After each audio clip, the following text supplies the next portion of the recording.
물질의 구조와 성질 문제풀이 시작합니다. 1번입니다. 가 그림은 톰슨의 원자 모형을 나타내고 있습니다. 나 그림은 러더포드의 알파 입자 산란 실험이라고 되어 있고요. 그 다음에 기억 경로 먼저 볼게요. 나 그림에서 기억 경로는 알파 입자가 산란되고 있는 형태, 튕겨져 나오고 있는 경로를 보여주고 있네요. 먼저 톰슨의 원자 모형 같은 경우는 톰슨은 음극선 실험을 통해서 전자를 발견해준 사람입니다. 음극선이 마이너스를 띠고 있는 입자임을 밝혀냈고 그 마이너스를 띠고 있는 입자를 전자라고 해줬죠. 그래서 톰슨 같은 경우는 플러스가 원자해에 이렇게 넓게 펴져 있다라고 설명을 했고 군데군데 전자가 콕콕 박혀 있는 원자 모형을 제시를 합니다. 그래서 이제 후대에 러더퍼드가 이 원자 모형을 증명하기 위하여 실험을 시작을 하는데요. 이 러더퍼드 같은 경우는 알파 입자를 얇은 금속박에다가 쏘기 시작을 합니다. 이 알파 입자 같은 경우는 현재 우리는 헬륨, 핵이라는 걸 알고는 있는데요. 어쨌든 플러스를 띠고 있는 상당히 질량이 있는 입자다라고 생각하시면 되거든요.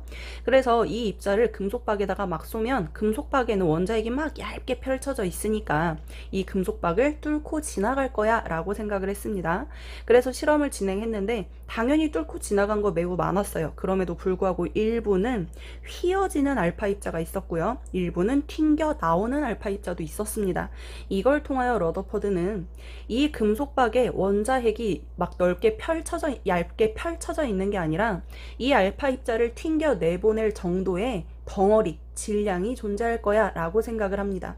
그래서 톰슨은 원자핵이 플러스가 넓게 펼쳐져 있을 거라고 생각을 했으나 러더퍼드 같은 경우는 한 곳에 집중해 있을 것이다 라고 생각을 했다고요. 그리고 이 중심에 얘는 이 원자의 중심에 존재하며 빈 공간으로는 알파 입자가 모두 다 통과했지만 이 부분에 알파 입자가 닿았을 때는 튕겨져 내보냈을 거야 라고 생각을 했고 하나 더 그 다음에 이 한 곳에 몰려있는 이 질량은 정기적으로 무슨 성질을 띌 거냐면 플러스 성질을 띌 것이다 라고 생각까지 합니다.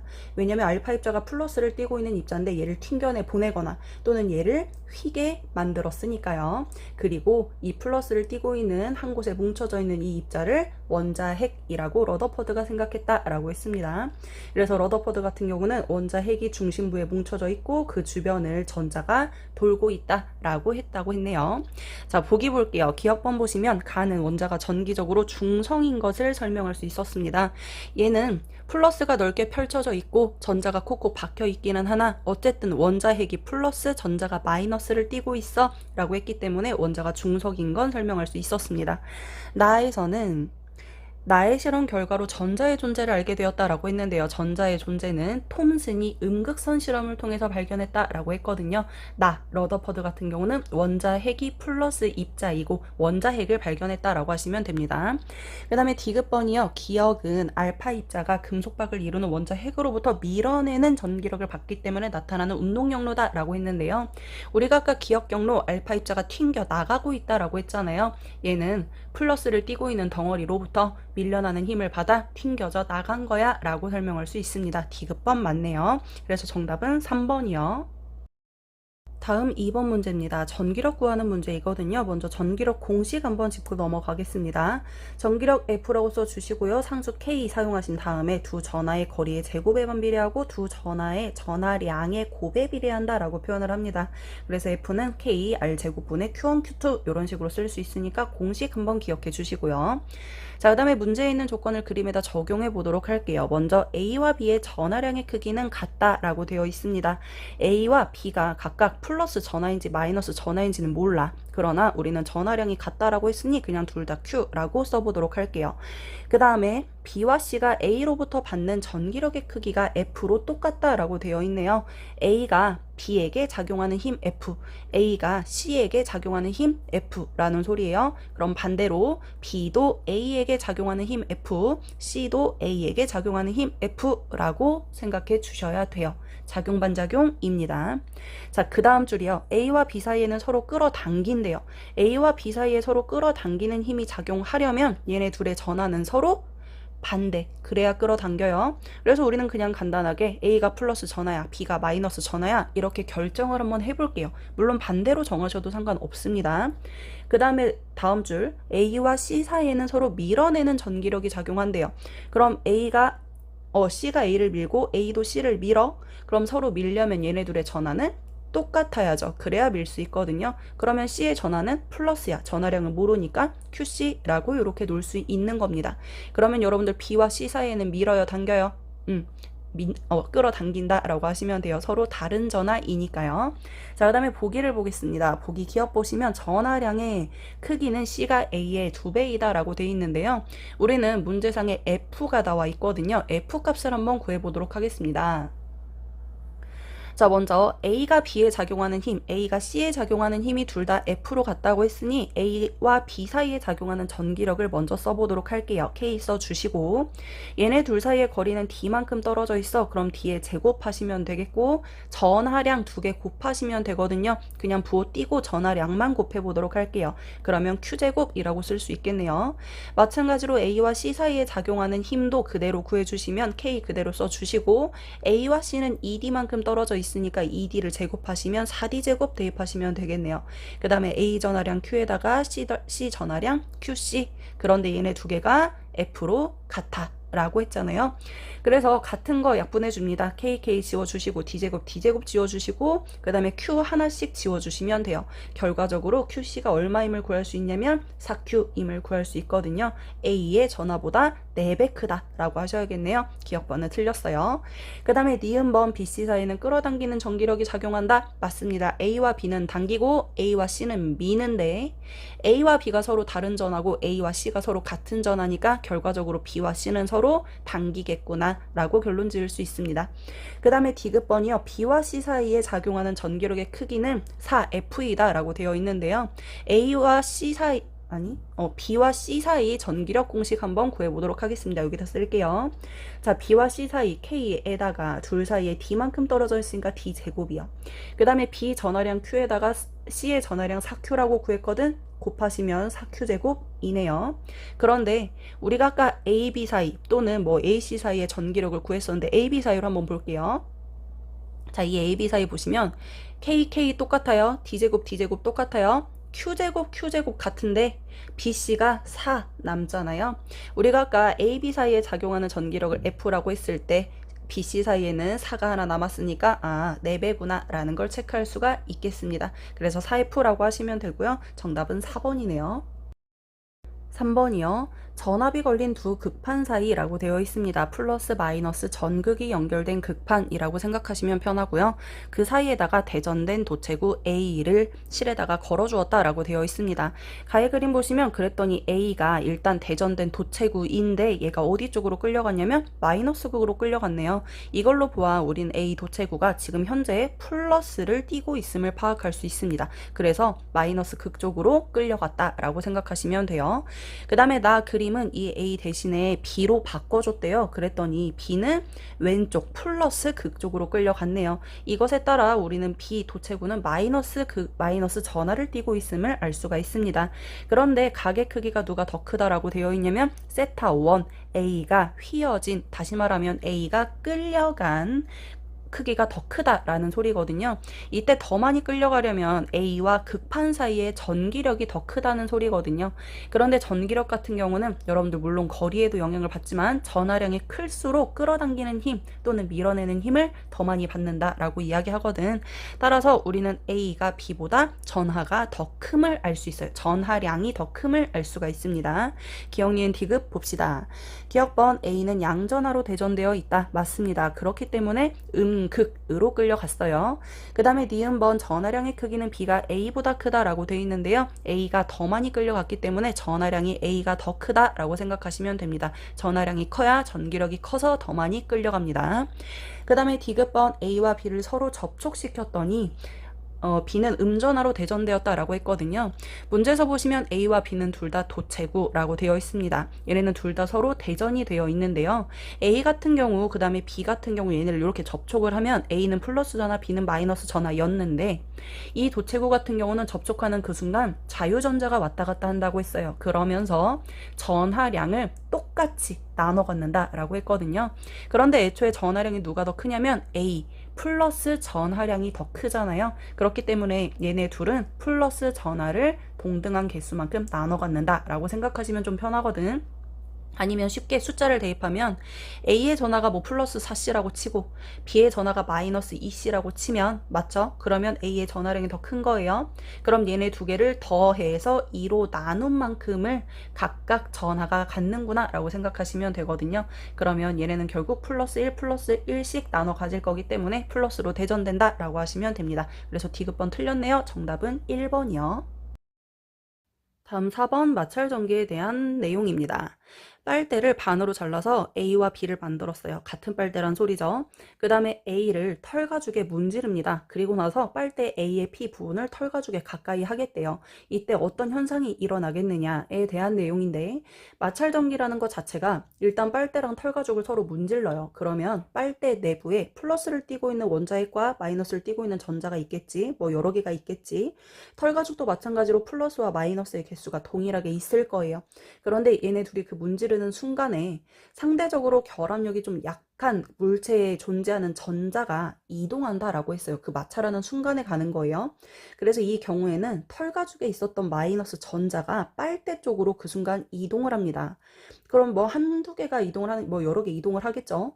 그러면 A는 원래 이 빨대는 지가 가지고 있던 플러스 마이너스에다가 털가죽에서 넘어온 마이너스들이 여기에 합쳐진다라고 생각하시면 돼요. 그러면 마이너스 개수가 상대적으로 많아지니까 빨대 A는 마이너스 극을 띠게 되는 거고요. 반면에 털가죽은 전자가 이동했잖아요. 그래서 원래는 개수가 똑같았는데 전자가 빠져나갔으니까 얘는 상대적으로 플러스 개수가 많아서 플러스 극처럼 행동하게 된다고요. 그리고 나서 얘네들을 서로 가까이 하면 당연히 끌려오겠죠. 달라붙겠죠. 서로 가까워질 겁니다. 이걸 우리가 마찰전기 또는 정전기라고 이야기를 하잖아요. 그래서 아래 실험 결과 보시면 가에서 P는 털가죽으로 뭐 가까워진다, 끌어당겨진다 이런 식으로 표현하시면 돼요. 그 다음 실험 내용을 보시면 이번에는 빨대 B야. 이 빨대 B를 이미 이 상태로 얘는 그대로 놓고 나서 빨대 B를 털가죽에 또 막 문질러요. 그러면 같은 빨대니까 역시 털가죽에 있었던 마이너스가 빨대 B로 또 이동을 하겠죠. 그럼 털가죽은 더더욱 플러스가 되어 있을 거고 빨대는 마이너스 전하를 A랑 똑같이 띄게 되는 거야. 그리고 나서 이번에는 뭘 가까이 할 거냐면 이 빨대 B 자체를 A의 P 부분에다가 가까이 하겠다라는 소리입니다. 그러면 좀 전에 털가죽 때문에 A가 마이너스 띄고 있었는데 거기에다가 마이너스 띄고 있는 B 빨대를 가까이 대는 거잖아요. 그럼 얘네 둘 사이에는 서로 멀어지겠죠. 밀어내겠죠. 그래서 결과 보시면 밀어내는 방향으로 회전한다 라고 되어 있네요. 문제 기억 니은 봅시다. 기억번 가까워지는 기억으로 해당한다 라고 했는데요. 털가죽이랑 빨대 A 사이에 서로 정전기가 발생했기 때문에 서로 가까워진다 또는 끌어당긴다 라고 하시면 됩니다. 기억은 맞고.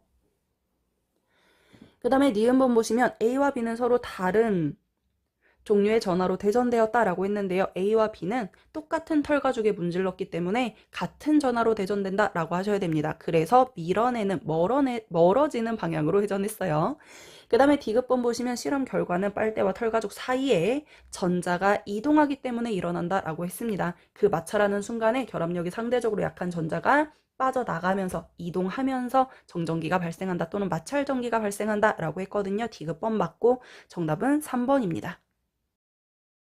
다음 5번 스펙트럼과 관련된 문제입니다. 먼저 가의 스펙트럼을 보시면 전체적으로 밝은 색인데 검정색 선이 나타나고 있습니다. 이 검은 선을 우리는 흡수선이라고 표현을 하잖아요. 그렇기 때문에 가는 흡수선 스펙트럼이라고 하시면 되고, 나 같은 경우는 전체적으로 검정색 띠의 형태를 하고 있는데요. 밝은 선이 나타나고 있거든요. 이 밝은 선을 우리는 방출선이라고 표현하잖아요. 그래서 나가 방출선 스펙트럼이라고 표현하시면 되겠습니다.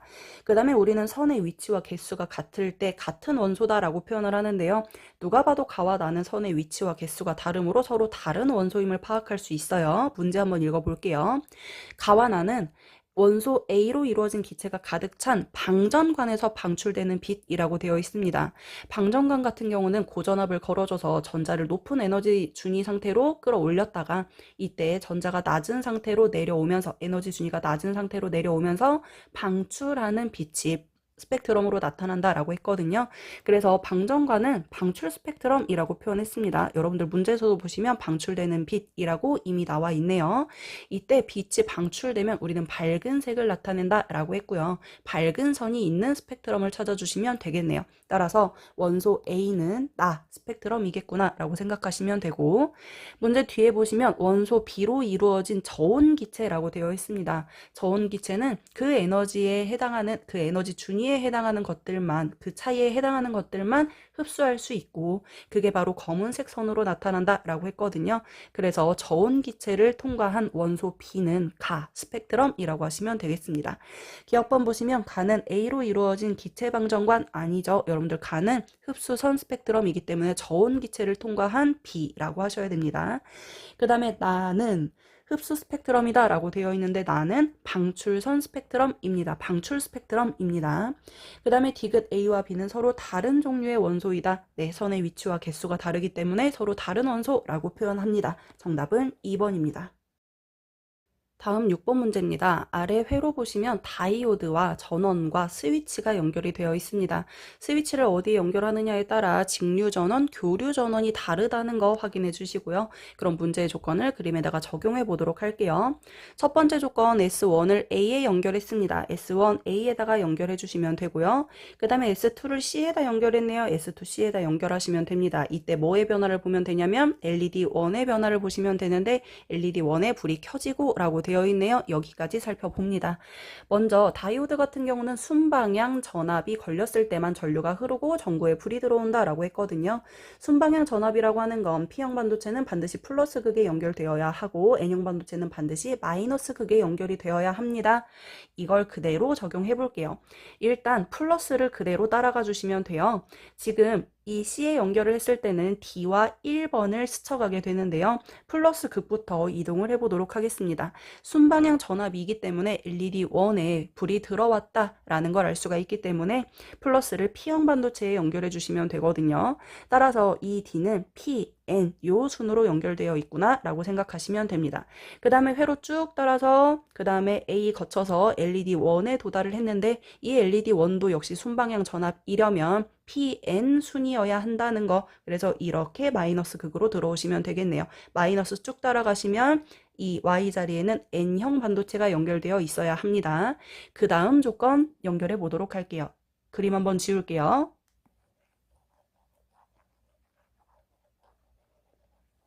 자, 지웠어. 다음 조건입니다. 이번에는 S1을 어디에 연결하냐면 B에 연결할 거예요. 그 다음에 S2를 역시 C에 그대로 연결하시면 됩니다. 이때는 LED2에 불이 켜지지 않았다라고 했어요. LED2를 보도록 합니다.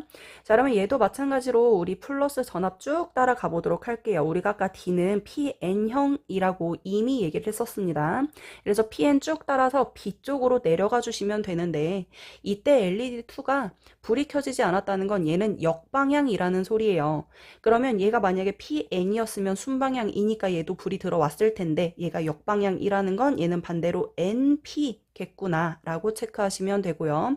그래서 반대로 또 쭉 따라서 회로 들어오시면 P가 N형 반도체에 연결되어 있으니까 LED2에는 불이 들어오지 않았겠구나 라고 생각하시면 된다고요. 자, 됐죠? 그림 한 번만 더 지울게요. 자, 싹 지웠어. 그리고 나서 이제 문제 정리합니다. 그래서 다이오드 D 같은 경우는 PN형 반도체 다이오드라고 하시면 되고요. LED1도 역시 PN형입니다. 반대로 LED2 같은 경우는 NP형 다이오드임을 확인해 주시고 보도록 하겠습니다.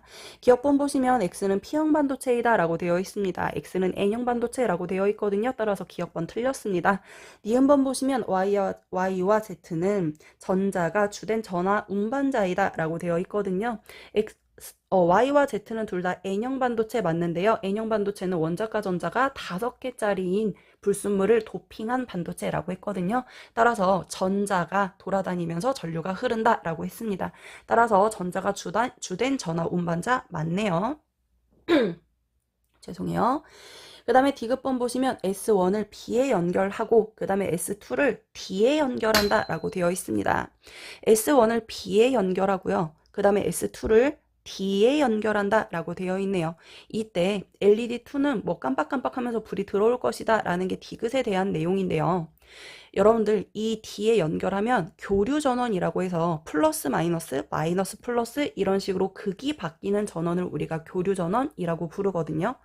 그런데 여러분들 D와 LED2 같은 경우는 순번이 반대로 되어 있어요. 전류가 흐르려면 PNPN 또는 NPNP 이렇게 차례대로 되어 있어야 한 번에 전류가 빡 하고 지나갈 수 있거든요. 그런데 다이오드 D와 LED E 같은 경우는 하나가 순방향이면 다른 하나는 역방향이야. 반대로 얘가 역방향이면 얘는 순방향이야. 방향이 아예 반대로 연결이 되어 있기 때문에 절대 전류가 흐를 수 없는 상태입니다. 그래서 교류 전원에서 플러스 마이너스 마이너스 플러스 이런 식으로 전원이 계속 극이 계속 바뀌더라도 LED에는 불이 들어올 수 없어요. 그러니까 다 같이 순방향이던가 다 같이 역방향이던가 그래야 극이 바뀌었을 때 불이 들어올 수 있는데 한 회로에 역방향과 순방향이 한꺼번에 연결이 되어 있을 때는 어떤 순간에도 불이 들어올 수 없다는 소리입니다. 그래서 디귿번은 틀렸어요. 이거 정답 2번입니다. 다음 7번 역시 다이오드에 대한 문제입니다. 다이오드가 L1234와 D가 있거든요. 번호 확인할게요. 1번, 2번, 3번, 4번, 가운데가 D입니다. 그 다음에 전원의 방향이 다르게 연결이 되어 있고요. 저항 연결되어 있네요. 문제 조건 적용해 볼게요. S를 A에 연결할 때 L1번, 3번, D에 전류가 흐른다 라고 되어 있어요. 여기까지 적용해 봅시다. 먼저 S를 A에 연결합니다. 그러면 긴 게 플러스, 짧은 게 마이너스 2니까 우리 플러스부터 따라가 보도록 할게요. 플러스 쭉 따라가시면 요 지점에 도달하는데 L1번으로 전류가 지나가야 하거든요. 순방향이려면 플러스에는 P형 반도체가 그 다음에 마이너스에는 N형 반도체가 연결되어야 하니 PN 방향 설정해 주시면 됩니다. 그 다음에 전류가 흐르려면 계속 PN, PN, PN 요 순서대로만 연결해 주시면 되거든요. 자, 그래서 1번 지나고 요 지점에 도달을 하면 3번으로 가야 되니까 다이오드 D를 지나와야 해요. 아래쪽으로 쭉 내려가면 되겠네요. 그러면 이 다이오드 D에서도 역시 아랫 방향으로 내려가려면 PNPN 순서 맞춰야 된다고 했잖아요. 그래서 D, PN 이렇게 순서 맞춰주시고 D를 지나서 요 아래 지점에 도착을 하게 되면 3번으로 지나가야 하기 때문에 3번도 역시 PN 설정해 주시면 됩니다. 그래서 저항을 지나 마이너스 극으로 들어오게 되는 이런 전류의 방향을 겪게 되네요. 그래서 A에 연결했을 때는 저항을 기준으로 아래쪽으로 내려오는 전류다 라고 설정해 주시면 됩니다. 그 다음에 다음 S를 B에다가 연결했대요. 그랬더니 2번, 4번 D에 불이 들어왔다. 아니, 불 들어오는 거 아니잖아. 전류가 흘렀다 라고 되어 있거든요. 그러면 이번에는 B에 연결해서 반대로 가볼게요. 색깔을 바꿔볼까? 자, 붉은색으로 갑니다. 자, 이번에는 B에 연결합니다. 그러면 플러스가 오른쪽에 있기 때문에 오른쪽으로 갈 거예요. 그럼 오른쪽으로 전류 나가서 이번에는 저항을 위쪽으로 이렇게 지나가게 됩니다. 그죠? 오른쪽에서 나왔으니까요. 그 다음에 요 지점에 도착을 하게 되면 이번에는 2번으로 지나가야 돼요. 이렇게 지나가야 하니까 LED E는 PN 순서 이렇게 연결해 주시면 되고 역시 뒤쪽으로 갈 때 맨 위에서 아래쪽으로 내려옵니다. 그래서 PN으로 지나간 다음에 그 다음에 4번 PN 이렇게 순서 정해주시고 마이너스 극으로 들어오는 이런 전류를 흐르게 된다고요. 자, 그 다음에 기억, 니은, 디귿 보도록 할게요. 기억번 보시면 X는 원자과 전자가 3개인 불순물이 도핑되었다라고 되어 있거든요. 여러분들 X P형 반도체입니다. P형 반도체는 불순물이 원자과 전자 3개짜리라서 양공이 형성되는 반도체를 P형 반도체라고 했거든요. 기억번 맞고요. 그 다음에 니은번 D에 흐르는 전류의 방향은 S를 A에 연결할 때랑 B에 연결할 때랑 둘 다 위에서 아래로 내려왔습니다. 따라서 전류의 방향 같다라고 하시면 되겠네요. 디귿번 아래 흐르는 전류의 방향이 CRD일 때 CRD는 위에서 아래쪽으로 내려올 때네요. 위에서 아래쪽으로 내려올 때 아까 A에 연결되었을 때잖아요. A에 연결되었을 때는 1번, 3번, D 얘네 3개만 불이 들어왔다. 그런데 문제에서 L4를 물어보고 있거든요. L4에는 불 들어온 거 아니야. 전류가 흐른 거야. 나 계속 LED라고 얘기하네. 죄송해요. 전류가 흐른 거예요. 그런데 이 L4에는 전류가 흐르지 않았거든요. 그렇다는 건 역방향 연결이다 라고 설명할 수가 있습니다. 정답은 5번이네요. 8번 발광 다이오드에 대한 설명입니다. 다이오드라고 하는 건 애초에 P형 반도체와 N형 반도체를 접합하여 만든 것이다 라고 얘기를 했습니다. 이때 P형 반도체와 N형 반도체가 어떤 에너지 준위를 가지는지 잠깐 설명을 드리도록 할게요. 일반적으로 순수한 반도체의 에너지 준위가 이런 식으로 형성되었다라고 칩시다. 그래서 원자과 전자가 들어있는 띠 우리가 원자과 띠라고 표현하고 그 위에 있는 띠를 전도띠라고 이야기를 하잖아요. 자, 이게 기본적인 에너지 준위의 틀이라고 치면 여기에다가 우리가 원자과 전자 3개짜리 그 다음에 5개짜리를 도핑을 하는 거예요. 원자과 전자 3개짜리를 도핑하면 양공이 생긴다라고 했는데 그러한 반도체를 P형 반도체라고 부르잖아. 얘는 어디에 도핑이 되는 거냐면 원자과 띠에 가깝게 도핑이 되는 거예요. 왜냐면 이 P형 반도체는 빈 구멍, 양공이 있기 때문에 원자과 띠에 존재하는 원자과 전자가 쉽게 올라갈 수 있게 원자과 띠 가까이에 도핑이 되는 겁니다. 그런데 N형 반도체 같은 경우는 전자가 남는 거잖아. 원자과 전자 5개짜리니까. 그래서 얘는 전도띠 가까이에 도핑이 일어납니다. 그래서 이 N형 반도체 속에 들어있던 전자가 전도띠로 쉽게 올라갈 수 있다라는 원리예요. 그런데 PN 접합 다이오드 같은 경우는 애들이 어디에서 만나냐면 PN 접합면에서 양공과 전자가 만나는 거예요.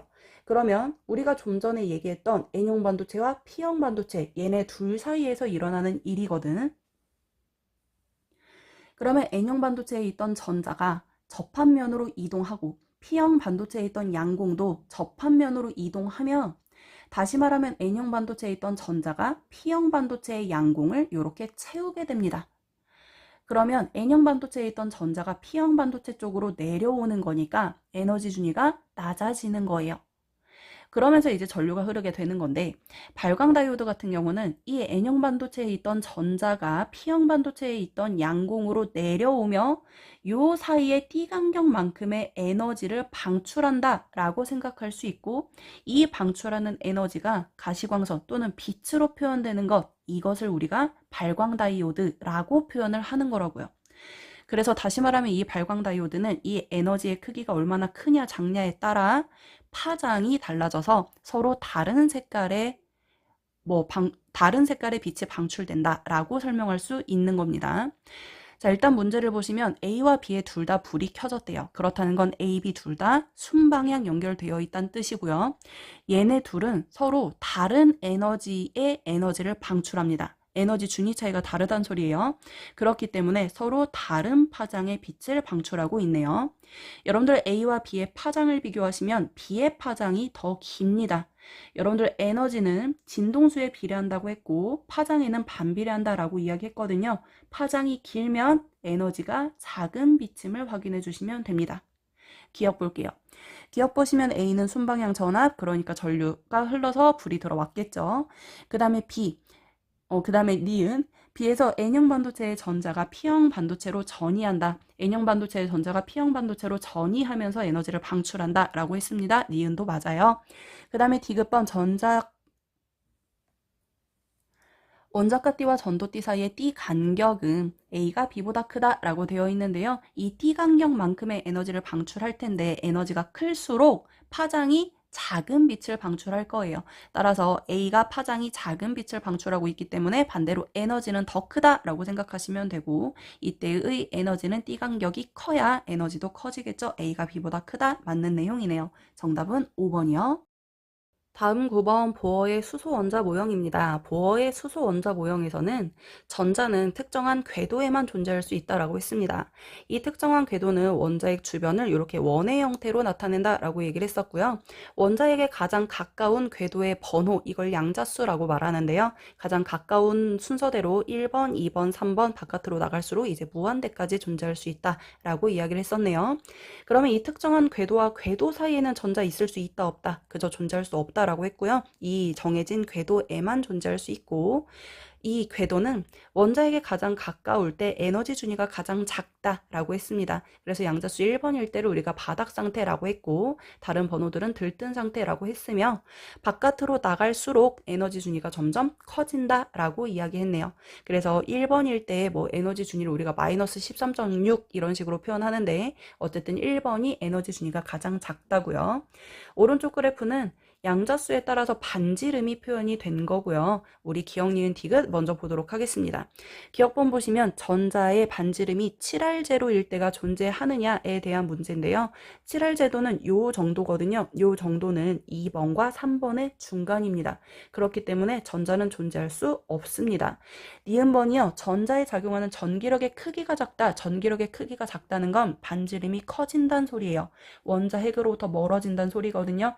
근데 원자 핵으로부터 멀어지면 에너지 준위는 커진다고 했죠. 에너지 준위는 원자 핵이랑 제일 가까울 때가 제일 작다. 바닥 상태이다 라고 했거든요. 그래서 니은번은 맞아요. 디귿번 전자에 작용하는 전기력의 크기를 2번과 4번에서 비교하라고 했는데요. 2번 반지름 4R0, 4번 반지름 16R0, 반지름의 비가 1대 4예요. 그런데 거리가 4배이면 전기력은 16분의 1배가 되어야 하죠. 왜냐하면 전기력의 크기는 반지름의 제곱에 반비례하니까, 그러니까 이 거리 제곱에 반비례하니까, 그렇기 때문에 거리가 4배이면 전기력 같은 경우는 16분의 1배가 되는구나 라고 하시면 되고요. 다시 말하면 디귿번에서는 2번이 4번의 16배다 라고 했으니까 디귿번은 맞는 내용입니다. 정답은 4번이에요. 다음 10번 전기력에 대한 문제입니다. 동일한 도체구 A, B, C라고 되어 있고요. B와 C는 전하량이 서로 플러스 Q로 같다라고 되어 있습니다. 그 다음에 C가 받는 전기력은 0이라고 되어 있으니 여기까지 우리가 조건 챙겨보도록 할게요. 먼저 B와 C는 플러스 Q로 같다라고 되어 있습니다. 그리고 C가 전기력이 0이려면 B는 C를 밀 거예요. 그럼 A는 C를 당겨야겠죠. 그래야 결과적으로 C의 전기력이 0이 될 수 있거든요. 그러면 A는 당연히 마이너스 전하겠구나 라고 챙겨주시면 되고, 이때 B가 C에 작용하는 전기력과 A가 C에 작용하는 전기력의 크기가 같아야 C에 작용하는 전기력이 0이 될 수 있을 겁니다. 그래서 우리는 B와 C 사이 전기력 한번 세워보도록 할게요. 거리가 D만큼 떨어져 있으니까 D제곱, 그 다음에 두 개 전하량 곱하시면 Q제곱 하시면 되고, 그 다음에 A와 C 사이는 3D만큼 떨어져 있으니까 제곱하시면 9D제곱, 그 다음에 A의 전하를 모르니까 그냥 QA라고 놓으면 Q에다가 QA를 곱한 거, 얘네 두 값이 같다라고 할 수 있습니다. 여러분들 편의상 K는 그냥 생략했어요. 그러면 여기에서 우리가 전기력의 크기를 똑같이 만들어줘야 하니 결과적으로 QA가 얼마임을 알 수 있냐면 9배임을 알 수가 있는 거예요. 따라서 A의 전하가 9Q이구나. 보기 좋게 이렇게 쓴 거예요. 9배라고 만들어주시면 되겠습니다. 그런데 두 번째 그림 나를 보시면 A와 C를 접촉했다 뗐대요. 그리고 나서 나의 그림으로 바꿔놨다, 위치를 바꿔놨다라는 소리입니다. 그럼 A는 전하가 마이너스 9Q였고 C는 플러스 Q였는데 얘네는 둘 다 도체야. 그래서 얘네를 접촉했다 떼잖아. 그럼 전하량이 똑같아진다고 했습니다. 그럼 A와 C가 둘 다 전하가 얼마가 되냐면 마이너스 Q랑 플러스 Q니까 마이너스 4Q씩 나눠 갖는 거예요. 얘네 두 개 더해서 2로 나눠주시면 돼요. 그래서 A도 마이너스 4Q, C도 마이너스 4Q가 된 채 나의 그림으로 되는 겁니다. 그럼 A-4Q, C도 마이너스 4Q라고 이렇게 써주신 다음에 그 다음에 전기력을 구해주시면 되는데 A가 C로부터 받는 전기력을 구하고 B가 C로부터 받는 전기력을 구해서 이제 분수 형태 B를 구해주시면 되는 문제입니다. 그럼 A와 C 먼저 구해보도록 할게요. A와 C는 거리가 2D만큼 떨어져 있어요. 제곱하시면 4D제곱에다가 두 개의 전하량 곱해주시면 16Q제곱이라고 하시면 되고, 그 다음에 B와 C 사이인데 여러분들 이 B와 C 사이의 거리 정도는 구할 수 있겠죠? 1, 2이니까 피타고라스 정리해서 여기는 루트 5D만큼인 거 아실 수 있잖아요. 그래서 B와 C 사이는 루트 5D를 제곱하시면 5D제곱에다가 두 개의 전하량 곱하시면 4Q제곱임을 구할 수 있겠습니다. 결과적으로 BC분의 AC를 구하라고 했으니까 5분의 4, 분의 4분의 16이니까 1분의 4라고 하시면 되겠네요. 결과적으로 정답은 5라고 구하시면 되겠어요. 11번 전기력 관련 문제입니다. 먼저 문제에 보시면 B와 C의 전하가 정해져 있네요. B는 마이너스, C는 플러스 전하라고 되어 있습니다. 그 다음에 가와 나에서는 C의 위치가 달라지고 있어요. 그랬더니 가에서는 C의 왼쪽 방향으로 F만큼, 그 다음에 나에서는 역시 왼쪽 방향으로 EF만큼 이라고 되어 있네요. 이걸 가지고 우리가 첫 번째로 할 수 있는 거 A의 전하의 종류를 살필 수 있습니다. 먼저 B와 C는 서로 끌어당기는 힘이 작용해. 우리 나 그림을 가지고 볼까? B와 C는 서로 끌어당길 거예요. 그럼 C의 오른쪽 방향으로 힘이 작용할 거거든. 근데 C에 작용하는 최종적 방향이 왼쪽이야. 그렇다는 건 A가 C를 밀었단 소리겠죠. 이걸 가지고 A가 플러스 전하이구나 라는 걸 첫 번째로 체크할 수 있네요. 이게 기억입니다. 기억본 보시면 A는 양전하이다. 맞는 내용이에요. 그 다음에 니은번 전하량의 크기 A와 B를 비교하라고 되어 있습니다. 이거 우리가 C에 작용하는 전기력으로 한번 구해보자고요. A는 플러스 전하라고 했으니까 A는 C를 밀 거예요. 오른쪽으로 힘이 작용하겠네요. B와 C는 서로 다른 전하이거든요. B가 C를 당길 거예요. 왼쪽으로 힘이 작용할 거예요. 이때 우리가 전기력은 오른쪽이면 플러스, 왼쪽이면 마이너스 처리하기로 했거든. 그대로 식 한번 씁시다. 같고요. 자, A와 C 사이는 ED만큼의 거리 차이가 납니다. 그래서 4D제곱 하시면 되고 제곱하니까. 그 다음에 A와 C의 전하량을 모르니까 그냥 QA에다가 QC를 곱했다라고 쓰시면 돼요. 그 다음에 B가 C에 작용하는 전기력의 방향은 왼쪽이야. 그러니까 마이너스 표시하시고 거리는 D만큼 떨어져 있으니까 D제곱. 그 다음에 B와 C의 전하량 모르니까 그냥 QB와 QC를 곱하자고요. 그냥 전하량은 부호 떼고 곱하신 다음에 전기력의 방향으로 오른쪽이면 플러스, 왼쪽이면 마이너스 처리하시면 됩니다. 이게 F예요. 자, 그 다음에 두 번째 오른쪽 그림입니다. 오른쪽 그림에서도 똑같이 C에 작용하는 전기력의 방향을 구해주시는 거예요. A와 C는 서로 밀 거거든요. 그래서 A가 작용하는 전기력의 방향이 왼쪽입니다. 그럼 마이너스 D만큼 떨어져 있으니까 D제곱에다가 QA 곱하기 QC 해주시면 되고요.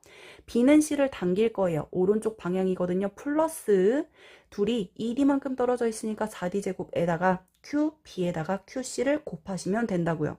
이게 EF입니다. F든지 EF든지 간에 둘 다 방향의 크기가 둘 다 방향이 왼쪽으로 되어 있으니까 그냥 F, EF 처리했어요. 그리고 나서 이 두 식을 연립하시면 돼요. 연립은 여러분들이 하실 수 있겠죠. 그래서 우리는 결과적으로 QA가 2분의 3 QB임을 여러분들이 계산을 통해서 구할 수 있어요. 그런데 니은번의 전하량의 크기가 A가 B의 3배이다 라고 되어 있거든요. 아닙니다. 2분의 3배이다 라고 해주셔야 돼요. 자, 그 다음에 디귿이요. 이 디귿이 조금 여러분들이 짜증 나실 텐데요. 직접 계산을 한 번씩 해보셔야 됩니다. 이 가의 그림에서 C에 작용하는 전기력이 0인 지점이 어디에 있다는 소리냐면 6D와 7D 사이에 있다는 소리예요. 그럼 여러분들은 이 가 그림을 가지고 직접 계산을 한 번씩 해보셔야 됩니다. 6D일 때와 7D일 때요. 그럼 한번 지울게요. 자, 얘를 쭉 연장시켜서 C를 6D 지점에다가 갖다 놓는 거야. 근데 어쨌든 이 6D 지점에 C가 있더라도 A는 C를 밀 거고 B는 C를 당길 거잖아요. 그럼 6D 지점에 있을 때 우리가 C에 작용하는 전기력을 한번 구해 볼게요. 그리고 A가 B보다 전하량이 2분의 3배 크다고 했으니까 우리는 A의 전하를 3Q라고 놓고 B의 전하를 2Q라고 놓읍시다. 계산하기 편하게. 그리고 나서 6D 지점에서의 전기력을 구할게요. 먼저 6D 지점 갑니다. A와 C는 서로 밀어요. 그래서 C에 작용하는 전기력은 플러스 방향입니다. 그리고 A와 C가 6D 지점에 있을 때 A와 C 사이의 거리는 5D만큼 차이가 나거든요. 그럼 제곱하시면 25D 제곱 하시면 돼요. 그 다음에 A의 전하는 3Q이고 C의 전하는 모르니까 그냥 QC라고 놓으면 3Q에다가 QC를 곱하시면 되겠죠. 그 다음에 B와 C 사이입니다. B와 C 사이는 B는 2D 지점에 있으니까 얘네 둘 사이에 4D만큼의 차이가 나요. 그리고 B와 C는 당길 거니까 방향은 마이너스 방향이라고 하시면 됩니다. 4D만큼 차이 나니까 16D제곱 하시면 되고요. 아까 B의 전하를 EQ라고 했으니까 EQ에다가 C의 전하 QC를 곱하시면 되겠습니다. 여러분들이 이거 통분하여 계산하시면 6D 지점일 때 C에 작용하는 전기력은 최종적으로 마이너스 값이 나오거든. 그러면 왼쪽 방향으로 전기력이 작용한다 라는 소리예요. 같은 방법으로 7D 지점에서도 똑같이 전기력을 계산하는 거야. 그러면 A와 C 사이는 그림 볼까? A와 C 사이는 이번엔 7D까지야. 얼만큼 차이 나냐면 6D만큼의 차이가 나거든요. 그럼 제곱하시면 36D 제곱하시면 돼요. 그리고 위에 쓰는 건 똑같이 3Q에다가 QC 하시면 되고요. 그 다음에 B는 C를 당기니까 마이너스 방향이고 이번에는 B와 7D 사이란 말이야. 그럼 5D만큼의 차이가 나거든요. 제곱하시면 25D 제곱입니다. 그 다음에 B 거 EQ에다가 QC를 곱하시면 돼요. 이것도 역시 통분하여 계산하시면 이거 C에 작용하는 전기력이 최종적으로 플러스 값이에요. 계산은 여러분들이 통분해서 숫자 비교만 하시면 됩니다. 그러면 얘는 C에 작용하는 전기력이 오른쪽 방향이란 소리거든. 이건 무슨 소리냐면 자 6D, 7D, C가 6D에 있을 때랑 7D에 있을 때 6D에 있을 때는 마이너스 방향인데 7D에 있을 때는 오른쪽 방향이야. 그렇다는 건 이 어느 사이에 0인 지점이 있다는 소리예요. 왼쪽 왼쪽 왼쪽 왼쪽 왼쪽 왼쪽 그러다가 전기력이 점점 작아지다가 0이 되었다가 오른쪽 오른쪽 오른쪽 오른쪽 오른쪽 이런 식으로 영향을 받는다는 소리라고요. 방향이 바뀌었기 때문에 요 사이에 어느 지점에서는 전기력이 0인 지점이 있겠구나 라고 우리가 추측할 수 있는 겁니다. 따라서 D급번이 맞아요. 이거 정답이 4번인데요. 여러분들이 이 문제 같은 경우는 차분하게 전기력을 계산해 보시면 구할 수 있는 문제였습니다. 12번 전기력 문제입니다. 점전화 A, B, C가 있고요. 양전화를 띠고 있는 P가 이 점과 전화들 사이를 왔다 갔다 한다라고 합니다. 이럴 때 오른쪽 그래프는 P가 받는 전기력의 크기가 0에서 4D까지가 표현이 되어 있는 모습이고요. 0에서 4D까지면 A와 B 사이, 요 사이를 나타내고 있구나 라는 거 체크하시면 됩니다. B 같은 경우는 플러스 전화라고 문제상에 알려주고 있고 A의 전화량 Q0, B의 전화량 Q0, C의 전화량 10Q0라고 표현이 되어 있으며 그 다음에 이 그래프에서 플러스를 띠고 있는 부분이 전기력에서 플러스 X방향이라고 되어 있네요. 오른쪽 방향으로 전기력을 받는구나. 그 다음에 마이너스 부분일 때는 왼쪽 방향으로 전기력을 받는구나 라고 생각하시면 됩니다. 그 다음에 여러분들이 이 문제에서는 이거 하나만 좀 고려를 해주시면 되게 간단하게 풀 수 있는데 이걸 생각하는 게 어려울 거예요. 아마 P를 제외하고 전하가 A, B, C가 존재하고 있는데 이때 C 전하가 없다고 칩시다. 그림 한 번만 지울게요. 자, C 전하가 없다고 치면 점전화 P에 작용하는 전기력은 A가 작용하는 거, B가 작용하는 거 두 개가 있을 거예요. 그런데 오른쪽 그래프를 보시면 어쨌든 오른쪽 방향으로 계속 작용하다가 0 한번 찍고 왼쪽 방향으로 전기력이 작용하게 될 텐데요. A, B, C가 다 있을 때 이런 모양을 가진다 라고 했는데 C가 없다고 쳐도 이런 모양은 변함이 없어야 됩니다. 이걸 우리가 이제 개형이라고 표현을 하는데요. 이 모양 자체는 C가 있거나 없거나 이 모양은 유지하되 C가 있다면 이게 오른쪽으로 좀 이렇게 옮겨가거나 아니면 왼쪽으로 이렇게 옮겨가거나 이럴 수는 있다는 소리지. 어쨌든 모양상으로는 변함이 없다는 소리예요. 그러면 A와 B가 P에 작용하는 힘이 전기력이 최종적인 힘이 0이 될 때가 한 번은 있다는 소리인데 예를 들어 A가 마이너스 전하라고 한번 칠게요. 그러면 A는 P를 당겨요. B는 P를 밀겠죠. 그럼 A와 B가 P에 작용하는 전기력의 방향은 둘 다 왼쪽이에요. 이 0에서 4D까지 쭉 왼쪽일 거거든. 그러면 절대 0이 되는 구간이 존재하지 않을 겁니다. 모양이 어땠던지 간에 A와 B가 작용하는 전기력이 0인 순간이 한 번은 있어야 돼. 그런데 A가 마이너스일 때는 둘 다 왼쪽 방향으로 작용하니까 0인 순간이 불가능하다는 소리입니다. 그럼 이거 지워. A는 마이너스 아니야. 그럼 A는 플러스라고 쳐볼게요. 그러면 A는 Q를 밀 거예요. B도 Q를 밀 거거든요. 그러면 얘네 둘이 전기력의 방향이 반대이기 때문에 어느 순간 0인 지점이 있을 수도 있다는 소리입니다. 있을 거라는 소리입니다. 그게 어디냐면 2D에서 3D일 수도 있고 물론 다른 지점일 수도 있다는 소리예요. 자, 그럼 이제 지워. 이렇게 여러분들은 A의 전하가 플러스 2구나 라는 걸 체크하시고 그 다음에 A와 B가 있을 때 전기력이 0인 지점을 한번 생각을 해볼게요. 생각보다 되게 간단하다. A와 B는 전하량이 똑같아. 그리고 서로 작용하는 전기력이 반대야. 그러면 전기력이 0이려면 어디에 있어야 돼? 그쵸? A와 B의 정중앙에 있어야겠죠. P가 요 지점에 왔을 때 A도 P를 밀고 B도 P를 밀어. 그리고 둘 사이에 작용하는 전하량이 똑같으니 전기력이 같을 거야.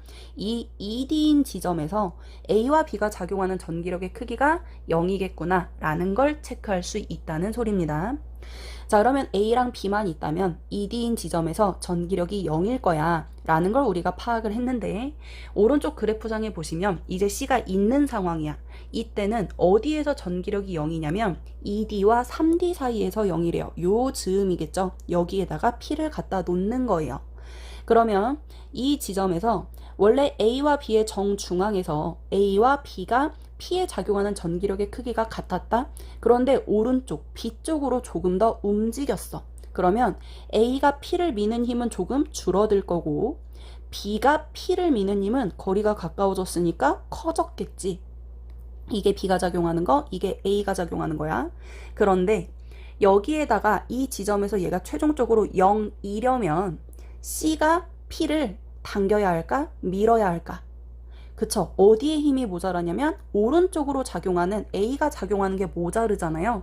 그래서 C가 P를 당겨줘야 됩니다. 그래야 B가 A와 C가 작용하는 전기력의 합과 같아져서 이 지점에서 0이 될 수 있는 거예요. 그렇다는 건 P가 플러스 전하를 띠고 있으니까 C가 마이너스 전하여야 이 지점에서 P는 0이 될 수 있구나 라는 걸 체크할 수 있는 거예요. 간단하게 다시 한 번만 훑을게요. 자, A는 전하가 플러스임을 파악했어요. 그래서 A와 B가 두 개만 있다면 ED인 지점에서 전기력이 0일 겁니다. 그런데 A, B, C가 다 있을 때는 ED와 3D 요 지점에서가 전기력이 0이라고요. 이 지점에서는 A가 작용하는 전기력은 상대적으로 작아지고 B가 작용하는 전기력은 커져. 그런데 여기에서 전기력이 0이려면 C가 P에 작용하는 전기력이 오른쪽으로 작용을 해야 한다고요. 왜냐하면 B가 작용하는 게 크니까. 그러면 C가 P에 오른쪽으로 전기력을 작용하려면 당긴다 라는 소리고요. 그래서 C의 전하가 마이너스야 라는 걸 체크했다는 내용입니다. 기억번 볼게요. A와 C는 같은 종류의 전하이다 라고 되어 있는데요. A는 플러스라고 했고 C는 마이너스라고 했어요. 아닙니다. 그 다음에 니은번 보겠습니다. 6.5D에서 P가 받는 전기력의 방향이라고 되어 있는데요. 6.5D 어디냐면 5D, 6D 여기가 6.5D예요. 그럼 여기에다가 우리가 P를 갖다 놓고 A, B, C가 작용하는 전기력의 방향을 살펴볼 텐데 A 플러스니까 P 플러스니까 밀어. B 플러스고 P도 플러스니까 밀어. C 마이너스고 P 플러스니까 당겨. 모두 다 오른쪽 방향이거든요. 그래서 플러스 X 방향 맞습니다.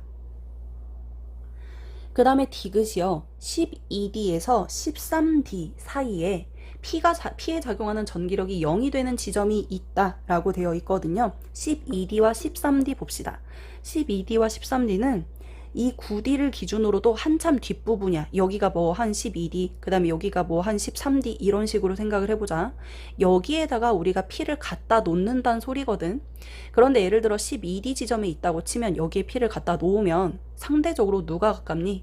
그쵸? C가 가까워요. A랑 B에 비해 C가 훨씬 가까워. 그런데 전하량 봐봐. A와 B는 Q0인데 C는 10Q0잖아. 그러면 12D 지점에서는 C가 제일 가까운데 C가 전하량도 매우 크다. 그러다 보니 당연히 뭐에 영향을 많이 받냐면 C의 영향을 당연히 많이 받아. 그래서 C는 마이너스 전하라고 했으니까 당기는 힘을 받고요. 마찬가지로 13D에서도 C가 가깝고 C가 전하량도 미친 듯이 커서 C의 영향을 많이 받아 왼쪽 방향의 전기력이 작용을 합니다. 12D에서도 왼쪽, 13D에서도 왼쪽이니 이 사이에서는 전기력이 바뀌는 구간이 없으므로 0인 구간도 없습니다. 그래서 디귿번은 틀렸어요. 정답은 니은이거든요. 자, 이 문제는 여러분들이 생각을 잘 하시면 풀 수 있으니까 다시 한번 체크해 보시길 바랍니다. 자, 그 다음에 13번 전기력 문제 그림이 현란하니까 그림으로 설명해 드리도록 할게요. 가 그림은 AB 전하 사이에 마이너스를 띠고 있는 P 전하가 있고 그 다음에 나 그림은 C와 D 전하 사이에 마이너스를 띠고 있는 Q 전하가 있습니다. 이때 각각 P가 받는 전기력의 그래프, Q가 받는 전기력의 그래프가 표현이 되어 있고요. 다 그림은 A, B, C, D를 X축상에 고정시켜 놓고 플러스를 띠고 있는 R 전하를 두는 거예요. 자, 가와 나 그림을 먼저 해석해 보도록 할게요. 그래프에서 양 부분이 플러스 X방향이다 라고 했으니까 그래프에서 플러스 부분이 오른쪽 방향이구나 라고 생각하시면 됩니다. 가 그림 보시면 P가 플러스일 때 이 부분에서 오른쪽으로 전기력을 받는다는 소리고 마이너스일 때 왼쪽으로 힘을 받는다는 소리예요. 나 그림에서는 Q가 전체적으로 다 마이너스만 띄고 있기 때문에 왼쪽으로만 힘을 받았구나 라고 생각하시면 됩니다. 그 다음에 이때 A, B, C, D의 전하량은 각각 플러스 Q, 플러스 Q, 플러스 EQ, 마이너스 EQ 중에 하나이다 라고 했고요.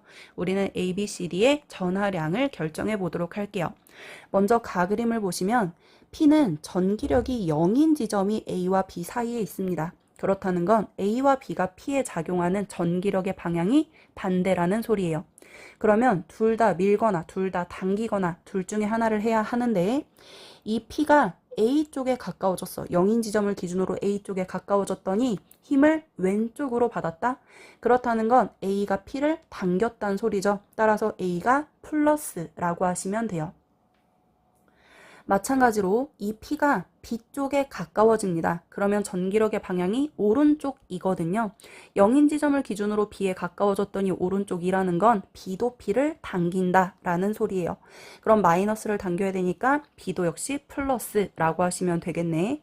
그 다음에 전기력이 0인 지점이 A 쪽에 가까이 있습니다. 그렇다는 건 B가 멀리 있으니까 전하량도 B가 더 커야 A랑 B가 작용하는 전기력의 크기가 같겠죠. 따라서 우리는 플러스 두 개를 골라주시면 되는데 A가 플러스 Q, B가 플러스 EQ 이런 식으로 골라주시면 되네요. 그럼 골라진 거 이제 지워. 그 다음에 나로 가요. 나로 갔을 때는 Q가 받는 전기력의 방향이 계속 왼쪽이에요. 일단 C와 D가 가질 수 있는 전하는 플러스와 마이너스 서로 다른 전하이거든요. 그렇기 때문에 Q가 받는 전기력의 방향은 둘 다 오른쪽이거나 둘 다 왼쪽이거나 둘 중에 하나인데 결과적으로 이 Q는 왼쪽으로만 힘을 받아요. 그렇기 때문에 C는 D를 당길 거고 C는 Q를 당길 거고 D는 Q를 밀 거야. 이런 상황인 걸 체크할 수 있습니다. 왜냐하면 Q에 작용하는 전기력의 방향이 계속 왼쪽이니까. 그러면 C가 Q를 당기려면 마이너스니까 C는 플러스여야 해요. 그래야 Q를 당길 수 있고 그 다음에 D는 Q를 밀겠죠. 그래서 마이너스라고 하시면 됩니다. 그런데 전하량 남는 거 C는 플러스 Q 남았으니까 써주시고 마이너스는 EQ라고 되어 있으니까 D는 마이너스 EQ라고 하시면 된다고요. 이걸 그대로 다에다가 적용을 하는 거예요. 우리가 아까 A는 플러스 Q라고 했으니까 플러스 Q 체크합니다. B는 플러스 EQ니까 플러스 EQ 써주시고요. C는 플러스 Q라고 했으니까 플러스 Q 써주시고 D는 마이너스 EQ라고 했으니까 마이너스 EQ 이렇게 전하량 설정합니다. 그리고 나서 R에 작용하는 전기력의 크기 또는 방향을 살펴볼게요. 기억번 보시면 D에서 R이 받는 전기력의 방향은 플러스 X방향이냐 라고 물어봤어요. D에서 한번 살펴볼게요. 일단 D 지점에서는 A와 C가 작용하는 전기력의 크기가 같습니다. 왜냐면 R로부터 A까지, R로부터 C까지의 거리가 둘 다 D로 같고요. 그 다음에 전하량이 둘 다 플러스 Q로 같거든요. 그런데 A와 C는 R에 서로 반대 방향으로 힘을 작용해요. A는 R을 밀 거고 C도 R을 밀 거예요. 모두 다 플러스니까 그렇습니다. 그래서 D 지점에서 A와 C가 작용하는 전기력은 서로 상쇄돼서 사라져요. X라고 아래다 이렇게 쓸게요. 자, XX 이렇게 없어집니다. 그러면 R에 작용하는 전기력은 D와 B만 살펴주시면 되는데 D와 B는 전하량은 같고 전하의 종류가 달라요. 그러면 R을 기준으로 D는 R을 당길 거예요. D는 마이너스니까 당겨 오른쪽으로 작용해. 그런데 B는 R을 밀 거잖아. 왼쪽으로 작용해. 그러면 누가 더 크게 작용하느냐 이걸 골라주시면 되는데 전하량은 똑같은데 누가 더 가까워? 그쵸? D가 더 가깝죠? 그래서 D의 영향을 더 많이 받습니다. 그런데 D는 아까 R을 당긴다 라고 했으므로 오른쪽으로 작용하는 힘이 더 커요. 따라서 R에 작용하는 전기력의 방향은 플러스 X 방향이 맞습니다. 다시 A와 C가 작용하는 전기력은 이 D 지점에서는 상쇄돼서 사라지고, 그럼 우리는 D가 작용하는 거, B가 작용하는 것만 비교하면 되는데 B와 D는 전하량은 똑같고 전하의 종류만 달라. 그런데 B보다는 D가 더 가까우니까 D의 영향을 더 많이 받아. 근데 D는 R을 당기니까 R에 작용하는 전기력의 방향은 오른쪽이라고요. 그 다음에 니은이요. 전기력의 크기는 D에서가 3D에서보다 작다라고 되어 있거든요. 그러면 우리 D에서와 3D에서 각각 구해봅시다. 우리 조금 전에 D에서는 A와 C가 작용하는 전기력은 서로 방향은 반대이고 크기는 같다고 했잖아요. 그래서 A와 C의 전기력은 상쇄돼서 없어지니까 버려. 그러면 우리는 D랑 B가 작용하는 것만 써주시면 되는데, 전기력의 방향이 오른쪽인 건 플러스, 왼쪽인 건 마이너스로 체크를 하자고. 그리고 전기력 구하는 공식은 사실 F는 K, R 제곱분의 Q1, Q2 이렇게 복잡한 식을 쓰지만 우리는 그냥 간단하게 숫자로만 표현을 해볼게요. 그리고 R을 계산하기 쉽게 플러스 1짜리로 그냥 놓도록 하겠습니다. 그리고 문자 뭐 R, Q 이런 거 싹 없애고 그냥 분수와 분모에 들어가는 숫자로만 한번 비교를 해보자고요. 일단 전기력식 잠깐만 지울게요. 자, R에 D가 작용하는 전기력이요. D는 R을 당깁니다. 그래서 오른쪽이니까 플러스. 그 다음에 D와 R 사이에는 3D만큼 떨어져 있거든요. 그러니까 제곱하시면 9D 제곱이니까 그냥 9만 쓸게요. 그 다음에 R의 전하는 1이고 D의 전하는 2Q니까 2라고만 쓰시면 돼요. 2개 곱하면 2라는 소리입니다. 그 다음에 같은 방법으로 B가 R에 작용하는 전기력의 크기는 B는 R을 밀 거야. 왼쪽이지? 그래서 마이너스 처리해 주시고, 그 다음에 R과 B는 서로 얼만큼 떨어져 있냐면 1, 2, 3, 4, 5, 6, 7만큼 떨어져 있네. 7D에 제곱하시면 49예요. 그 다음에 전하량 곱해주시면 그냥 2 이렇게 쓰시면 된다고요.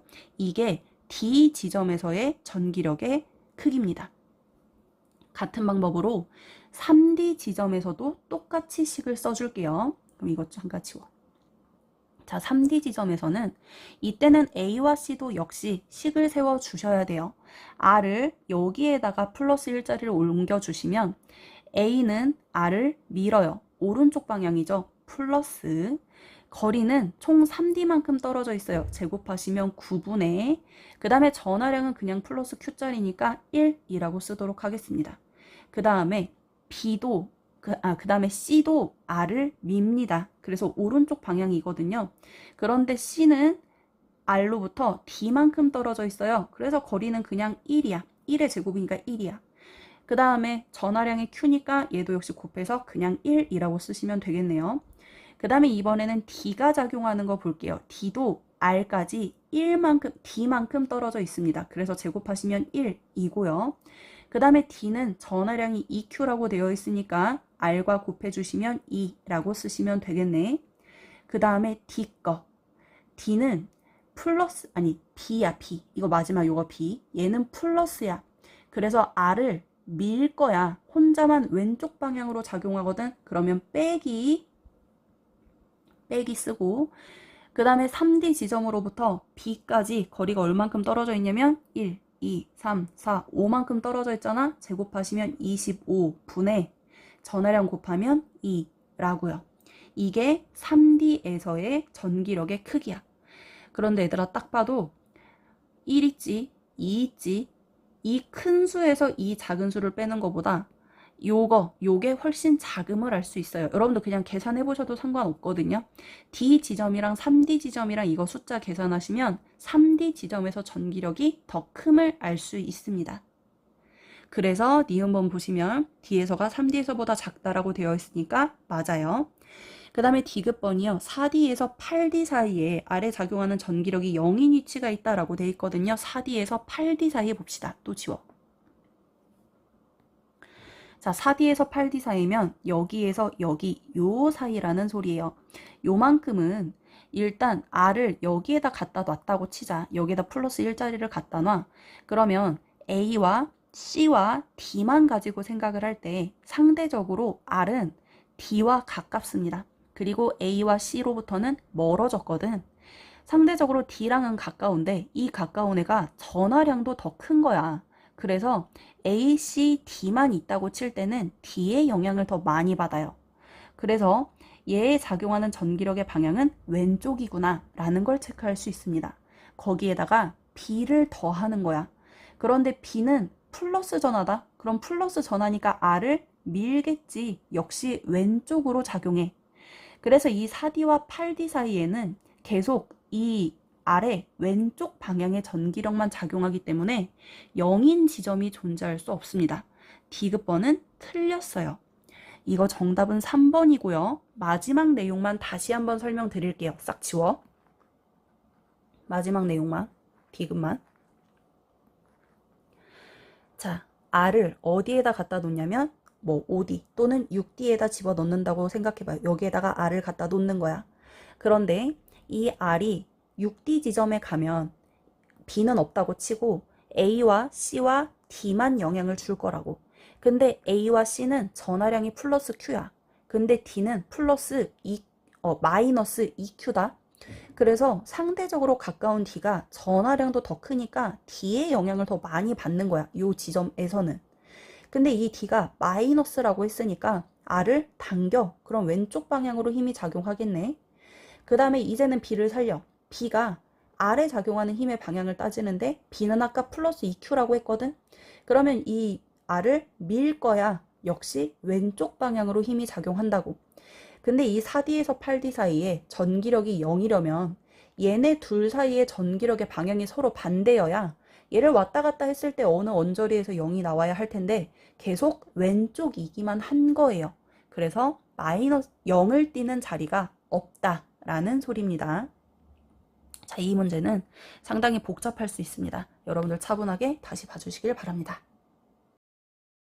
자, 다음 14번 스펙트럼과 관련된 문제입니다. 학생이 분광기로 수소기체 방전관에서 나오는 빛의 스펙트럼을 관찰한대요. 이때 기역, 니은, 디귿의 영역은 각각 라이먼 계열, 발머 계열, 파센 계열이라고 되어 있습니다. 먼저 이 스펙트럼은 방출 스펙트럼이라는 거 확인해 주시고 방출선은 밝은색 선으로 표현이 됩니다.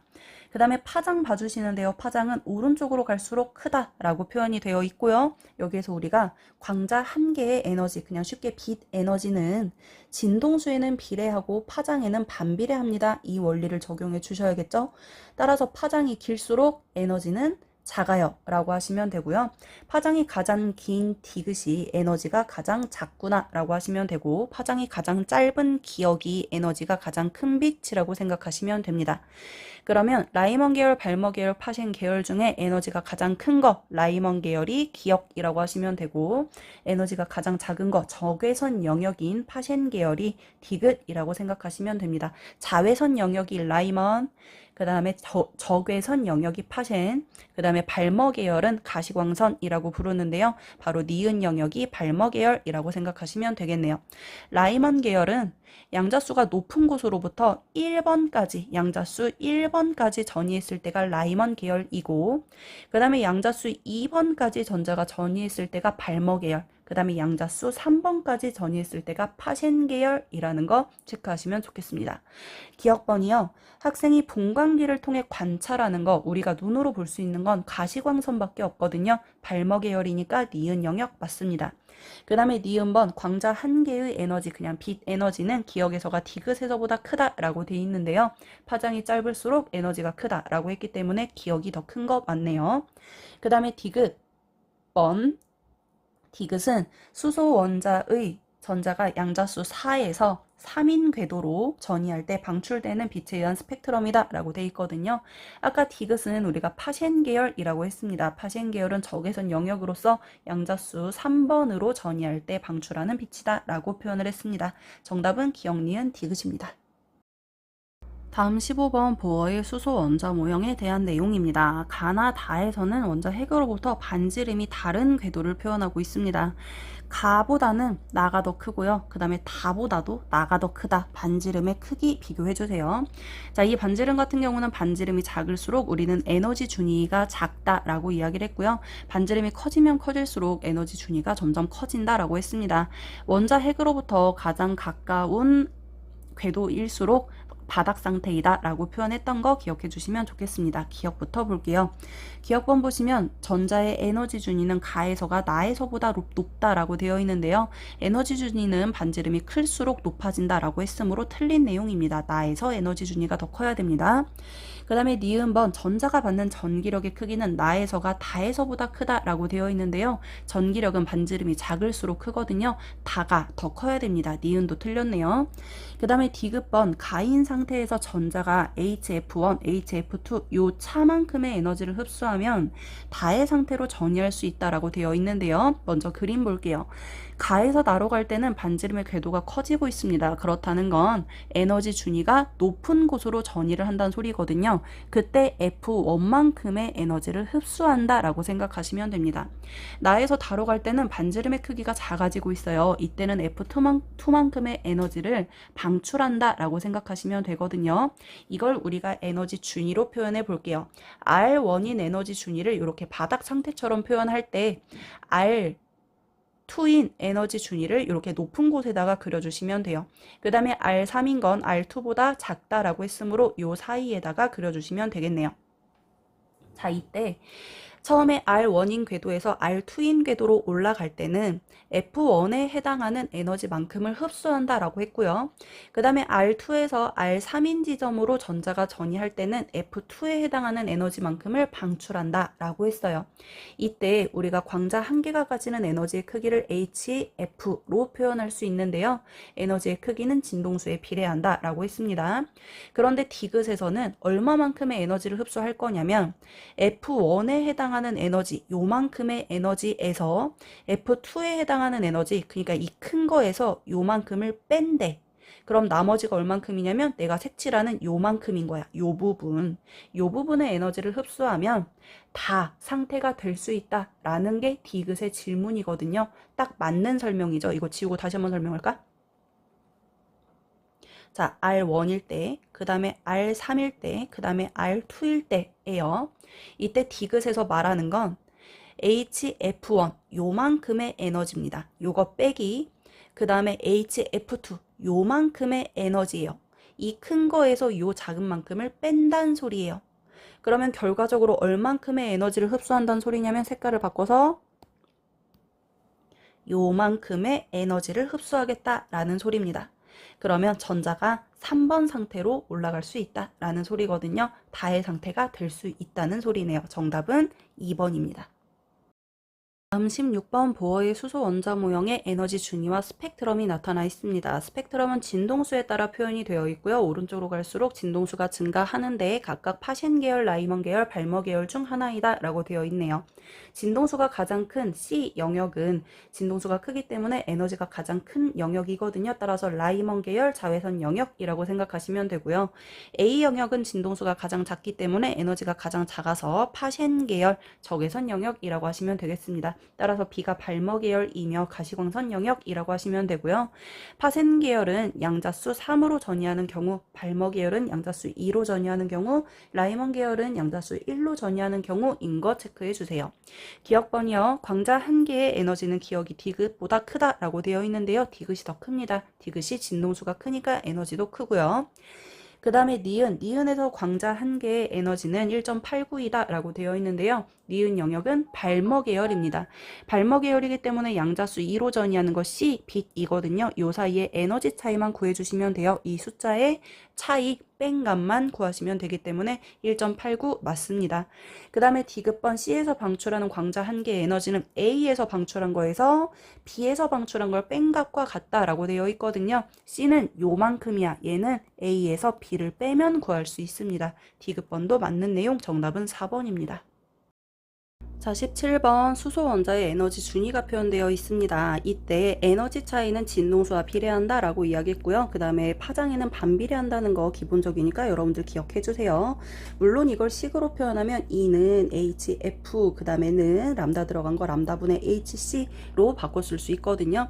그 다음에 ABC에서 방출하는 진동수와 파장이 각각 F1, 뭐 람다1 이런 식으로 표현이 되어 있습니다. 첫 번째로 우리가 비교할 내용은 람다1이랑 람다3을 비교해 주시면 되는데 A와 C에 관한 거 비교해 주시면 됩니다. A와 C에 관한 거 먼저 봐주시면 에너지 차이를 볼게요. 이 A 그 다음에 이 C라고 표현을 하시면 A의 에너지 차이는 요만큼이잖아요. 3, 2, 제로네요. 그 다음에 C는 요만큼이잖아요. 이거 빼주시면 12, 2제로네요. 그래서 에너지 차이가 1대 4임을 알 수가 있고, 얘는 진동수에는 비례하는데 파장에는 반비례하잖아. 그래서 람다 1분의 1, 람다 3분의 1 요렇게 바꿔주셔야 돼요. 따라서 람다 1은 정리하시면 4, 람다 3 요렇게 표현할 수 있거든. 그래서 기억은 맞아요.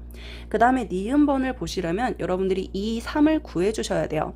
2, 3은 어떻게 구하시냐면 여러분들 수업 시간에 수소 원자 모형에서 각 양자수에 해당하는 에너지 값은 마이너스 n제곱분의 13.6 일렉트론 볼트 이런 식 썼던 거 기억나시죠?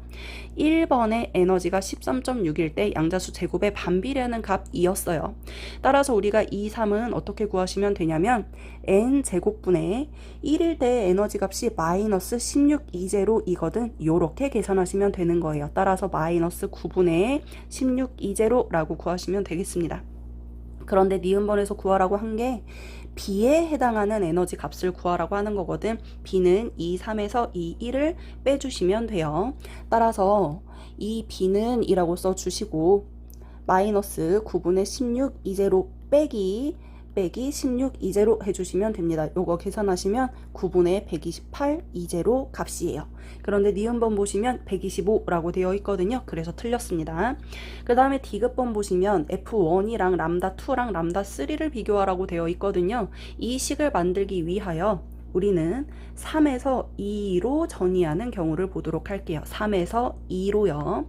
그러면 3에서 2로 전이하는 에너지 차이를 표현하도록 하겠습니다. 양자수 3에서 2로 가는 경우입니다. 먼저 에너지 차이는 3에서의 에너지 마이너스 9분의 16 2제로이고 빼기 2번에서의 에너지는 마이너스 4 2제로예요. 이거 계산하시면 9분의 이게 9분의 36이니까 22제로라고 하시면 되거든. 근데 얘는 3에서 2로 전이하는 경우니까 이걸 파장이 들어가는 공식으로 바꿔볼게. 그럼 람다 2분의 1 빼기 람다 3분의 1 이렇게 계산할 수 있다고요. 위에 가서 보시면 요만큼에서 요만큼을 뺀 게 요거야 라고 식을 쓴 것 뿐이에요. 됐죠? 자, 그 다음에 2제로를 F1이 들어가는 공식으로 바꿔보도록 하겠습니다. 그러려면 우리가 A를 활용해야 하는데요. A의 에너지 차이는 얼마냐면 3, 2제로입니다. 그런데 얘는 H에다가 F1을 곱한 값과 같아요. 이걸 우리가 2제로에 대하여 정리하시면 되는데요. 2제로는 3분의 HF1이겠죠. 요거 여기 2제로에다 대입하는 거야. 그럼 9분의 20, 그 다음에 2제로는 3분의 HF1이라고 했고 오른쪽은 그냥 그대로 써주시면 됩니다. 요렇게요. 그 다음에 우리는 F1에 대하여 정리하시면 되니까 나머지를 싹 오른쪽으로 넘겨주시면 되는데요. 20분의 27, 그 다음에 H는 약분해서 없애주시고 C 놓고 그 다음에 괄호하는 그대로 써주시면 되겠네요. 그러면 결과적으로 D극과 같은 식을 만들어줄 수 있거든요.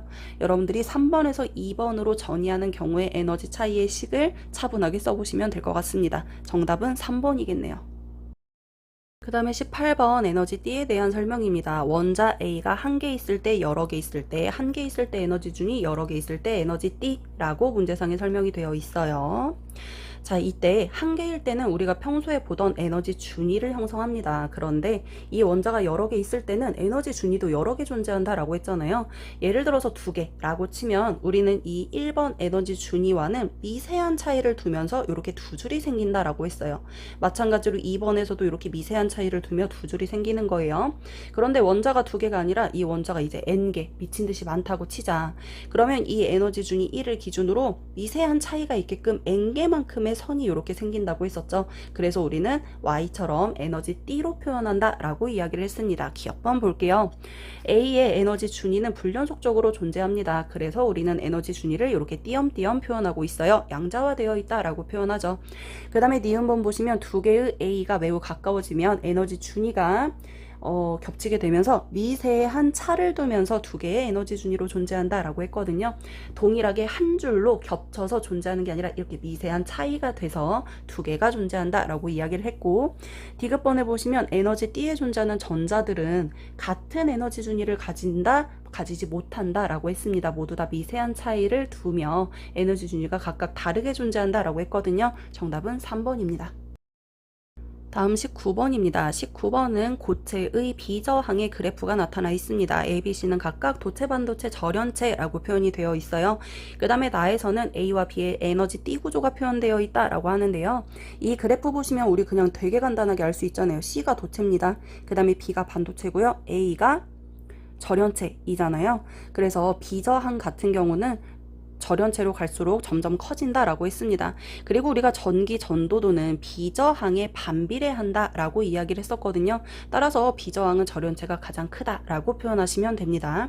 그 다음에 A와 B 같은 경우는 A가 절연체라고 했고 띠간격 가장 큽니다. 그 다음에 B가 반도체예요. 그나마 이제 절연체보다는 적지만 도체보다는 띠간격이 큰 형태를 가지고 있네요. 기억번 볼게요. 800K일 때 전도띠의 자유전자 수는 A가 B보다 많다라고 돼 있는데, 전도띠의 자유전자 수가 많으면 우리는 많을수록 전기 전도도가 높다고 말하거든. 그런데 800K 여기일 때입니다. A가 비저항이 훨씬 크거든요. 비저항이 크다는 건 전기 전도도가 작다는 소리입니다. 그런데 A가 B보다 많다라고 돼 있으니까 틀린 설명. 그 다음에 니은번 보시면 600K일 때 전기 전도도는 B가 C보다 크다라고 되어 있습니다. 600K일 때 여기거든요. B가 비저항이 더 크거든요. B가 비저항이 더 크면 전기 전도도는 더 작아야 합니다. 반비례한다 라고 했어요. 디귿번 도체는 온도가 올라갈수록 전기 전도도가 작아진다 라고 돼 있는데, 도체 온도 올라가면 비저항이 점점 커지거든요. 비저항 커지기 때문에 전기 전도도 작아지는 거 맞습니다. 정답은 2번이요. 다음 20번 다이오드에 대한 설명입니다. 다이오드는 P형 반도체와 N형 반도체가 접합되어 만들어진 반도체라고 했어요. 이때 N형 반도체에 있던 전자가 P형 반도체에 있는 양공으로 전이하며 그 에너지 차이만큼 빛이 발산되는 거, 그걸 발광 다이오드라고 표현을 했었잖아요. 자, 아래에 있는 그림 볼게요. 가는 이제 발광 다이오드가 연결된 회로이고, 뭐 직류 전원이랑 교류 전원 어디에 연결하느냐에 따라서 달라지겠죠. 나 그림을 먼저 볼 텐데, X 같은 경우는 양공이 이 원자가띠 근처에 양공이 많습니다. 이런 반도체 우리가 P형 반도체라고 이야기하고요. Y를 보시면 전도띠에 전자가 무수히 많거든요. 이렇게 도핑된 거 N형 반도체라고 이야기하는 거예요. 이거에 따라 우리는 LED 원이 어떤 순서인지를 체크할 수 있는데, X가 P형 반도체, Y가 N형 반도체라고 체크해 주시면 됩니다. 그 다음에 문제를 보시면 스위치를 어디에 연결할 거냐면 스위치를 A에 연결한다 라고 되어 있습니다. A에 연결한다는 건 직류 전원에 연결을 하는 경우인데, 이때 LED1에는 X와 Y의 접합면에서 전자와 양공이 결합하는 현상이 나타났고, LED2에서는 이런 현상이 일어나지 않았대요. 그렇다는 건 A에 연결했을 때 LED1은 순방향이라는 소리고 LED2는 역방향이라는 소리겠죠. 그러면 P형 반도체는 반드시 플러스에 연결되어야 한다라고 했으니 LED1 쭉 따라서 가보세요. 여기가 플러스여야 하고, 그 다음에 N형 반도체는 마이너스에 연결되어야 하니 A 부분이 마이너스구나 라고 체크할 수 있겠네요. 반면에 LED2는 역방향이어야 하니까 LED1이 PN 순이라면 얘는 NP라고 하시면 되겠네요. 기억번 볼게요. A는 직류전원의 마이너스 극이라고 했습니다. 기억번 틀렸고요. 니은번 Z는 전도띠에 자유전자가 많게 도핑되었다라고 했는데, Z는 P형 반도체잖아요. 아닙니다. 양공이 많게 도핑된 반도체입니다. 그 다음에 디귿 스위치를 B에 연결하면 B는 교류 전원이에요. 그래서 한 번은 위가 플러스 아래가 마이너스, 한 번은 위가 마이너스 아래가 플러스, 이렇게 극이 바뀌는 전원을 교류 전원이라고 하잖아요. 그렇기 때문에 이때는 LED2에도 플러스 마이너스일 때는 불이 안 들어오다가, 마이너스 플러스일 때는 불이 들어오다가, 플러스 마이너스일 때는 또 안 들어오다가, 마이너스 플러스일 때는 들어오다가, 이렇게 깜빡깜빡이며 불이 들어올 수 있거든요. 그래서 주기적으로 깜빡이며 빛이 방출된다는 표현 맞습니다. 정답은 2번이에요. 마지막 21번 문제입니다. PN 접합 다이오드가 총 6개가 연결이 되어 있고요. 저항도 역시 6개가 연결이 되어 있습니다. 순서 볼게요. 1번, 2번, 3번, 4번, 5번, 6번이에요. 다이오드 1번, 2번, 3번, 4번, 5번, 6번 체크해 주세요. 이때 전류가 A에서 들어와서 어디를 지나가냐면 R256만을 지나 B로 흐른다라고 되어 있습니다. 그럼 256 체크합니다. 요거 지나야 되고 5번 이거 지나야 되고 6번 이거 지나서 B로 나간다라는 소리예요. 그러면 이때 256을 지나는 전류의 방향을 우리가 한번 체크를 해볼 텐데 A로 들어옵니다. 그래서 2번을 지나려면 일단 다이오드 1번을 지나야 해요. 그리고 나서 저항 2번을 지난 다음에 요 가운데 지점에 오시면 여기 지점에 오시면 이 저항을 5번도 지나야 되고 6번도 지나야 하거든요. 그러면 5번을 지나기 위해서는 그대로 아래로 가서 다이오드 6번을 지나 B로 나오시면 돼요. 이렇게 나오는 거 하나. 그 다음에 요 가운데서 이번엔 다이오드 4번으로 가는 거예요. 4번으로 요렇게 지나가서 저항 6번 지나가서 역시 B로 나오는 거 2개. 이렇게 전류가 두 방향으로 흐르고 있음을 확인해 주시면 됩니다. 그 다음에 전류의 방향은 다이오드에서 뭐의 방향과 일치한다라고 했냐면 P에서 N 방향으로 흐른다라고 표현을 했거든요. 그래서 전류가 흐르는 다이오드는 모두 다 PN 순이구나 라고 생각하시면 돼요.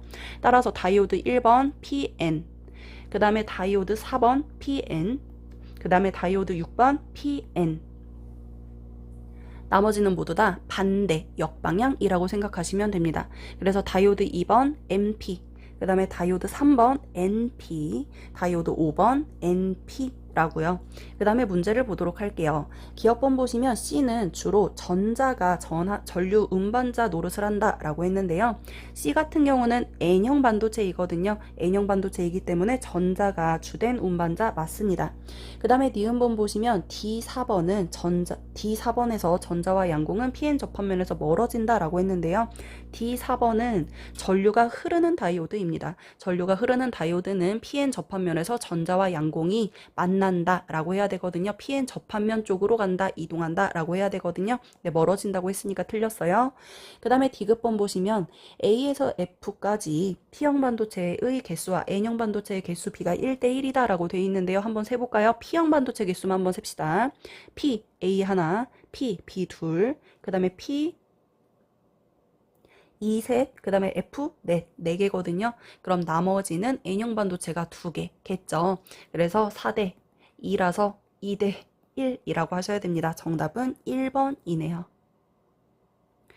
자, 여기까지 문제 풀이 하시느라 고생하셨고요. 다시 한번 풀어보시길 바랍니다.